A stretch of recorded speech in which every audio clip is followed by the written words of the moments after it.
যেই রমাদান মাসটা এমনও লোক ছিল যে যার চুলকানি বেশি বেড়েছিল। চুলকানি মানে বুঝলেন, যে কখন রমাদান মাসটা বের হবে তো আমি মানুষের সামনে অশ্লীল কাজ, খাবার খেয়ে বেড়াবো, আড্ডাবাজি করব, এইগুলো মাথায় ঘাড়বু করছিল। যে রমজান মাস চলে গেছে আর টেনশন নেই।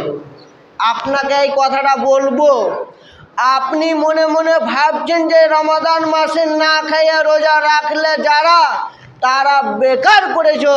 তোমাকে একটা কথা বলে যায়, যারা এই ধারণা মাথায় আছে যে রমাদান মাসকে আমরা এক মাসের জন্য বিদায় করলাম, রোজা করনু বা না করনু তোদের কি হলো, তো আল্লাহর কিছু হবে না। তোমার মতন হতভাগা মুসলমান, তোমার মতন হতভাগা বান্দা আল্লাহর, তুমি কিভাবে রমাদান মাসকে বিদায় করলে আল্লাহকে খুশি করতে